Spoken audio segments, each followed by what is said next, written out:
Praise Lord. നിങ്ങൾ എല്ലാവരെയും blessed മോർണിംഗിലേക്ക് യേശു ക്രിസ്തുവിന്റെ നാമത്തിൽ സ്വാഗതം ചെയ്യുന്നു.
പ്രിയരെ, അനുഗ്രഹിക്കപ്പെട്ട ഒരു പ്രഭാതം കൂടെ നമ്മുടെ ജീവിതത്തിൽ അനുവദിച്ചു തന്ന വലിയവനായ ദൈവത്തെ നമുക്ക് ഒരുമിച്ച് ചേർന്ന് നന്ദി പറയാം. എത്ര പേർ പറയും, ഞാൻ നിന്നതല്ല, എൻ്റെ ദൈവം എന്നെ നിർത്തിയതാണ്. ഒന്നുകൂടെ പറഞ്ഞു കഴിഞ്ഞാൽ 2025 മാർച്ച് മാസം 3-ാം തീയതി വരെയും എന്നെയും എൻ്റെ കുടുംബത്തെയും കണ്ണിലെ കൃഷ്ണമണി പോലെ സൂക്ഷിക്കുകയും വിടുവിക്കുകയും ചെയ്ത വലിയവനായ ദൈവത്തിന് നന്ദി പറഞ്ഞുകൊണ്ട് ഈ പ്രഭാത ചിന്തയിലേക്ക് നമുക്ക് ഒരുമിച്ച് അടുത്തു വരാം. വേഗത്തിൽ ചില നന്മകൾ വെളിപ്പെട്ടു വരാൻ പോവുകയാണ്. പ്രിയരെ, പ്രാരംഭ വാക്യത്തിലേക്ക് യെശയ്യാ പ്രവാചകന്റെ പുസ്തകം 58-ാം അധ്യായം അതിന്റെ 8-ാമത്തെ വാക്യം. അപ്പോൾ നിന്റെ വെളിച്ചം ഉഷസ് പോലെ പ്രകാശിക്കും, നിന്റെ മുറിവുകൾക്ക് വേഗത്തിൽ പൊറുതി വരും, നിന്റെ നീതി നിനക്ക് മുമ്പായി നടക്കും, യഹോവയുടെ മഹത്വം നിനക്ക് പിൻപടയായിരിക്കും. പ്രിയരെ, ഈ പ്രഭാതത്തിൽ ദൈവം നമ്മോട് ഇടപെട്ട അനുഗ്രഹിക്കപ്പെട്ട വചനത്തിനായി നമുക്ക് ഒരുമിച്ച് ചേർന്ന് ദൈവത്തിനോട് പറയാം. ഈ പ്രഭാതത്തിൽ എന്നെ കേൾക്കുന്നവരുടെ ജീവിതത്തിൽ വേഗത്തിൽ ചില നന്മകൾ വെളിപ്പെട്ടു വരാൻ പോവുകയാണ്. പ്രിയരെ, നിങ്ങൾ ശ്രദ്ധിച്ചു നോക്കിയേ, നാളുകളായിട്ടൊരു രോഗസൗഖ്യത്തിന് വേണ്ടി പ്രാർത്ഥിക്കുന്നവരുണ്ടാകാം. ഒരുപക്ഷെ നിങ്ങളുടെ വീട്ടിൽ നിങ്ങളുടെ ഭർത്താവാകാം, നിങ്ങളുടെ ഭാര്യയാകാം, നിങ്ങളുടെ മക്കളാകാം, നിങ്ങളുടെ അപ്പനോ അമ്മയ്ക്കോ വേണ്ടി ആയിരിക്കാം നിങ്ങൾ പ്രാർത്ഥിക്കുന്നത്. ഒരു സൗഖ്യമില്ലാതെ നാളുകളായി കിടക്കയിൽ കിടക്കുന്നവരെന്നെ ശ്രദ്ധിക്കുന്നുണ്ടാകാം. എന്നാൽ ഈ വചന സന്ദേശം ഏറ്റെടുത്തുകൊണ്ട് ആരംഭത്തിൽ തന്നെ പ്രാർത്ഥിക്കുകയാണ്. വേഗത്തിൽ വർഷങ്ങളായി നിൽക്കുന്ന രോഗത്തെ ജയിക്കുവാൻ എൻ്റെ യേശുവിനെ കഴിയുന്നതുകൊണ്ട് നിങ്ങളുടെ അകമയും പുറമേയും വന്ന് നിൽക്കുന്ന മുറിവുകൾ മനുഷ്യൻ മുറിച്ചതുണ്ടാകാം. ജീവിതത്തിനകത്ത് രോഗമായി മുറിവ് ഉണങ്ങാതെ നിൽക്കുന്നവരുണ്ടാകാം. പ്രത്യേകിച്ച് ഡയബറ്റിക് രോഗമൊക്കെ ആയിട്ട് മുറിവുകൾ ഉണങ്ങാതെ ശ്രദ്ധിക്കുന്നവരെന്നെ കേൾക്കുന്നുണ്ടാകാം. ഇതാ, വേഗത്തിൽ നിന്റെ രോഗങ്ങൾ സൗഖ്യമാകുകയും നിനക്ക് വേണ്ടി ഈ പ്രഭാതത്തിൽ ഒരു അത്ഭുത വിടുതൽ സംഭവിക്കുകയും ചെയ്യാൻ പോവുകയാണ്. അപ്പോൾ ഒന്നാമത്തെ വിഷയം, വേഗത്തിൽ സൗഖ്യം വരാൻ പോവുകയാണ്. രണ്ടാമത്തെ വിഷയം, നാളുകളായി നമ്മൾ പ്രാർത്ഥിക്കുന്ന പ്രാർത്ഥനാ വിഷയത്തിന് വേഗത്തിൽ ഒരു മറുപടി വരാൻ പോവുകയാണ്. വിശുദ്ധ ലൂക്കോസ് എഴുതിയ സുവിശേഷം 18-ാം അധ്യായം അതിന്റെ 7-8 വാക്യങ്ങൾ. ദൈവമോ രാപ്പകൽ തന്നോട് നിലവിളിക്കുന്ന തന്റെ വൃതന്മാരുടെ കാര്യത്തിൽ ദീർഘക്ഷമയുള്ളവൻ ആയാലും അവരെ പ്രതിക്രിയ നടത്തി രക്ഷിക്കുകയില്ലയോ?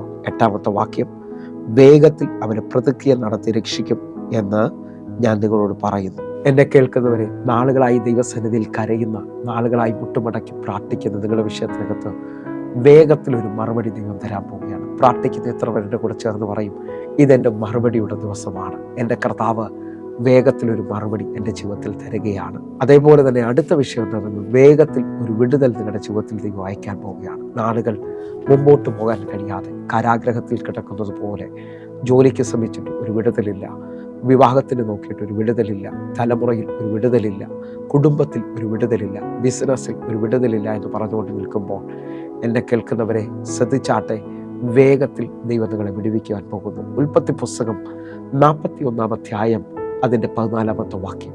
ഉടനെ ഫറവോൻ ആളയച്ച് യോസഫിനെ വിളിപ്പിച്ചു. അവർ അവനെ വേഗത്തിൽ കുണ്ട്രയിൽ നിറക്കി. അവൻ ക്ഷൗരം ചെയ്ത് വസ്ത്രം മാറി ഫറവോന്റെ അടുക്കൽ ചെന്നു. ഈ വാക്യം നിങ്ങൾ ശ്രദ്ധിച്ചു നോക്കെ. ഉടനെ ഫറവോൻ ആളെ അയച്ചു, വേഗത്തിൽ യോസഫിനെ കുണ്ട്രയിൽ നിന്ന് അല്ലെങ്കിൽ കാരാഗ്രഹത്തിൽ നിന്ന് പുറത്തു കൊണ്ടുവരികയാണ്. ക്ഷൗരം ചെയ്യിച്ച് വസ്ത്രം മാറി ഒരു പുതിയ മനുഷ്യനായി ഇതാ യോസഫ് ഫറവോന്റെ മുമ്പിലേക്ക് വരികയാണ്. നിങ്ങൾ ഈ വാക്യം ശ്രദ്ധിച്ചു നോക്കണം. ഉടനെ ഫറവോൻ ആളെ അയച്ചു. മന്ത്രിമാരോടോ താഴെ നിൽക്കുന്നവരോടോ ഫറവോൻ പറയാണ് യോസഫിനെ വേഗത്തിൽ കൊണ്ടുവരിക എന്ന് പറയുമ്പോൾ മന്ത്രിമാർ പറയാം, ഞങ്ങൾ അന്വേഷിക്കട്ടെ, നോക്കട്ടെ എന്നൊന്നും അല്ല പറയുന്നത്. നിങ്ങൾ വിശ്വസിക്കാൻ പറ്റുമെങ്കിൽ നാളുകളായി പെൻഡിങ് കിടക്കുന്ന ജോലിയിൽ വേഗത്തിൽ നിങ്ങൾക്കൊരു വിടുതൽ വരാൻ പോവുകയാണ്. നാളുകളായിട്ട് അഡ്മിഷൻ കിട്ടാതെ നിൽക്കുന്ന തലമുറയ്ക്ക് വേഗത്തിൽ ഒരു അത്ഭുതം സംഭവിക്കാൻ പോവുകയാണ്. വേഗത്തിൽ വിവാഹം ഉറയ്ക്കാതെ നിൽക്കുന്നവർക്ക് വേഗത്തിൽ ഒരു അത്ഭുതം നടക്കാൻ പോവുകയാണ്. നിങ്ങൾ എത്ര പേര് എൻ്റെ കൂടെ ചേർന്നുകൊണ്ട് വേഗത്തിൽ എന്നുള്ള പദം സ്വീകരിക്കുവാൻ തയ്യാറാകും? കർത്താവ് നമ്മുടെ ജീവിതത്തിനകത്ത് വേഗത്തിൽ ഒരു അത്ഭുതം ചെയ്യാൻ പോകുന്നു. അങ്ങനെ തന്നെ ശ്രദ്ധിക്കുന്നവരോട് വിളിച്ചു പറയാണ്, പത്രോസിനെ കാരാഗ്രഹത്തിൽ ഹെരോദാവ് പൂട്ടിയിരിക്കുകയാണ്. അടുത്ത ദിവസം യാക്കോബിനെ കൊന്നതുപോലെ അവൻ പ്ലാൻ ചെയ്തിരിക്കുന്നു. 3 വാതിലുകളാണ് അവന്റെ മുമ്പിൽ അടച്ചിരിക്കുന്നത്. 1-ാം കവാടം, 2-ാം കവാടം, പട്ടണത്തിന്റെ ഇരുമ്പ് വാതില്. പത്രോസിന്റെ കാരാഗ്രഹത്തിന്റെ മുമ്പിൽ 16 ചേവകർ കാവൽ നിൽക്കുകയാണ്. 16 പടയാളികൾ നിൽക്കുകയാണ്. എന്നെ കേൾക്കുന്നവരെ, നിങ്ങൾ ശ്രദ്ധിക്കാൻ പറ്റുമെങ്കിൽ ഇത്രയും ബലത്തോടെ കാത്തുകൊണ്ടിരിക്കുന്ന, ഇത്രയും ബലത്തിൽ ബന്ധിച്ചിരിക്കുന്ന പത്രോസിന്റെ കാരാഗ്രഹത്തിൽ ദൂതനിറങ്ങി അവനെ തട്ടി വിളിച്ചിട്ട് വേഗത്തിൽ എഴുന്നേൽക്കുക എന്ന് പറയുകയാണ്. എന്നെ കേൾക്കുന്നവർ വിശ്വസിക്കുന്നുണ്ടെങ്കിൽ ഈ പ്രഭാതത്തിൽ എൻ്റെ ദൈവം ഇനി ഒരിക്കലും സാധ്യമല്ല, ഇനി ഒരിക്കലും ചെല്ലാൻ കഴിയത്തില്ല, ഇനി ഒരിക്കലും ആ വാതിൽ തുറക്കത്തില്ലെന്ന് പറയുമ്പോൾ വേഗത്തിൽ ദൂതന്മാർ ഞങ്ങൾക്ക് വേണ്ടി ചലിക്കാൻ പോവുകയാണ്. ഈ പ്രഭാതത്തിൽ അങ്ങനെ തന്നെ വിശ്വസിച്ചുകൊണ്ട് ആമേൻ പറയണം. എൻ്റെ ദൈവം എൻ്റെ അരാജ്യങ്ങളുടെ വാതിൽ തുറക്കാൻ പോവുകയാണ്. അസാധാരണമായ ദൈവിക പ്രവൃത്തികൾ എൻ്റെ മുമ്പിൽ വെളിപ്പെട്ട് വരാൻ പോവുകയാണ്. അപ്പോൾ ഒന്നാമത്തെ ചിന്ത സൗഖ്യം വരികയാണ് വേഗത്തിൽ. രണ്ടാമത് പ്രാർത്ഥനയിൽ വേഗത്തിലൊരു മറുപടി വരികയാണ്. മൂന്നാമത് വേഗത്തിൽ ഒരു വിടുതൽ കർത്താവ് നിങ്ങളുടെ ജീവിതത്തിൽ അയക്കുകയാണ്. നാലാമത്തെ ചിന്ത വേഗത്തിൽ നിങ്ങളുടെ ജീവിതത്തിൽ അല്ലെങ്കിൽ നിങ്ങളുടെ സ്ഥിതിക്ക് ദൈവം ഒരു മാറ്റം കൊണ്ടുവരാൻ പോവുകയാണ്. ലൂക്കോസിന്റെ സുവിശേഷം 15-ാം അധ്യായം അതിന്റെ 22-ാമത്തെ വാക്യം. അപ്പൻ തന്റെ ദാസന്മാരോട് വേഗത്തിൽ മേൽത്തരമായ അങ്കി കൊണ്ടുവന്ന് ഇവനെ ധരിപ്പിക്കുവിൻ, ഇവന്റെ കൈക്ക് മോതിരവും കാലിന് ചെരുപ്പും ഇടുവിൻ. എന്നെ കേൾക്കുന്നവരുണ്ടെങ്കിൽ വ്യക്തമായി വചനത്തെ സ്വീകരിച്ചു. തകർന്നു പോയ, ഇനി വഴിയില്ലെന്ന് പറഞ്ഞ, മുമ്പോട്ട് പോകാൻ ഇനി ഒരു മാർഗമില്ല, എല്ലാം അവസാനിച്ചെന്ന് പറഞ്ഞ് നിങ്ങളുടെ ജീവിതത്തിനകത്തൊരു ഭയങ്കര മാറ്റം എൻ്റെ ദൈവം തരുവാൻ പോകുകയായി. പ്രഭാതത്തിൽ അങ്ങനെ തന്നെ വിശ്വസിച്ചു. വേഗത്തിൽ ഇതാ ദൈവം അല്ലെങ്കിൽ പിതാവ് പറയുകയാണ്, ഇവന്റെ മേളിലേക്ക് ഒരു മേൽത്തരമായ അങ്കി കൊണ്ട് പുതയ്ക്കുക. നിങ്ങളുടെ ജീവിതത്തിനകത്ത് തന്നെ വലിയൊരു മാറ്റം വിശ്വസിക്കാൻ പറ്റുമെങ്കിൽ വേഗത്തിൽ സംഭവിക്കാൻ പോകുന്നു. എൻ്റെ കർത്താവ് നിങ്ങളെ ആൾ മാറിയവരെ പോലെ ആക്കാൻ പോവുകയാണ്. ഞാനിത് വിശ്വസിക്കുന്നു, അതുകൊണ്ട് ഞാനിത് പ്രസംഗിക്കുകയാണ്. ജീവിതത്തെ മാറ്റിമറിക്കാൻ കഴിയുന്ന വേഗത നിങ്ങളുടെ ജീവിതത്തിനകത്തൊരു ഭയങ്കര മാറ്റം കൊണ്ടുവരാൻ പോകും. പ്രത്യേകിച്ച് മിനിസ്റ്റർ ചെയ്യുന്നവർ, ദൈവവേല ആഗ്രഹിക്കുന്നവർ, നിങ്ങളുടെ ജീവിതത്തിനകത്ത് സുവിശേഷത്തിന്റെ ശക്തി അല്ലെങ്കിൽ ദൈവവചനം വേഗത്തിൽ വ്യാപിക്കുവാൻ പോവുകയാണ്. നിങ്ങൾ വിശ്വസിക്കുന്നവരാണെങ്കിൽ 2 തെസ്സലോനിക്കർക്ക് എഴുതിയ ലേഖനം 3-ാം അധ്യായം അതിന്റെ 1-ാമത്തെ വാക്യം. ഒടുവിൽ സഹോദരന്മാരെ, കർത്താവിന്റെ വചനം നിങ്ങളുടെ അടുക്കൽ എത്തിയതുപോലെ വേഗം വ്യാപിച്ച് മഹത്വപ്പെടുവാനും. ഈ വചനത്തിന്റെ ആഴം നമ്മുടെ അടുക്കലേക്ക് കർത്താവിന്റെ വചനം എത്തിയതുപോലെ ദൈവത്തിന്റെ വചനം വേഗത്തിൽ വ്യാപിക്കുവാനും ദൈവമഹത്വം വെളിപ്പെടേണ്ടതിനായിട്ടും. എന്നെ കേൾക്കുന്നവരെ, സുവിശേഷം വ്യാപിക്കുവാനായിട്ട് എത്രവർ ആഗ്രഹിക്കുന്നു? ഒരു വലിയ ദൈവപ്രവർത്തിക്കായി ആഗ്രഹിക്കുന്നവർ, നമ്മുടെ മിനിസ്ട്രിയിൽ, നാം ആയിരിക്കുന്ന ചർച്ചയിൽ സുവിശേഷം വ്യാപിക്കേണ്ടതിനായിട്ട്, സഭയിൽ വലിയ ജനപ്പെരുപ്പം ഉണ്ടാകേണ്ടതിനായിട്ട്, വലിയ ദൈവപ്രവർത്തിക്കായി നമുക്ക് ആഗ്രഹിക്കാം.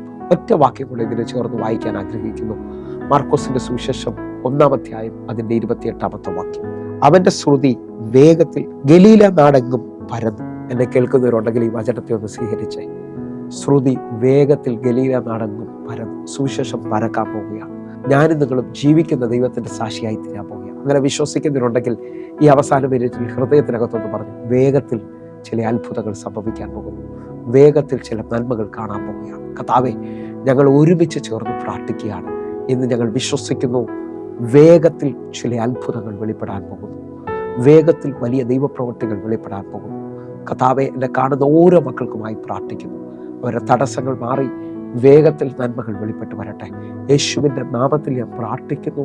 കേൾക്കണം പിതാവേ. ആമേൻ, ആമേൻ. പ്രിയരെ, ഈ പ്രഭാത സന്ദേശം നിങ്ങൾക്ക് അനുഗ്രഹമാകുന്നുവെങ്കിൽ നമ്മുടെ യൂട്യൂബ് ചാനൽ സബ്സ്ക്രൈബ് ചെയ്യും, ഫേസ്ബുക്കിലേക്ക് നിങ്ങൾ ജോയിൻ ചെയ്യണമെന്ന് ഓർപ്പിക്കുന്നു. അതേപോലെ തന്നെ ഈ ലിങ്കുകൾ നിങ്ങൾ മറ്റുള്ളവരിലേക്ക് എത്തിക്കുകയും ചെയ്യണമെന്ന് ഓർപ്പിക്കുകയാണ്. എല്ലാ ദിവസവും വൈകിട്ട് 6 മണിക്ക് നമുക്ക് സൂമിൽ ആരാധനയുണ്ട്. നിങ്ങളെ ഞാൻ ക്ഷണിക്കുകയാണ്. നമ്മുടെ ആരാധനകൾ നേരിട്ട് അറ്റൻഡ് ചെയ്യാൻ പറ്റുമെങ്കിൽ ഒരു പ്രാവശ്യമെങ്കിലും അറ്റൻഡ് ചെയ്യാൻ നിങ്ങൾ തയ്യാറാകണമെന്ന് ഉറപ്പിക്കുന്നു. കർത്താവ് നിങ്ങളെ അധികത്തിൽ മാനിക്കട്ടെ. God bless you. ആമേൻ.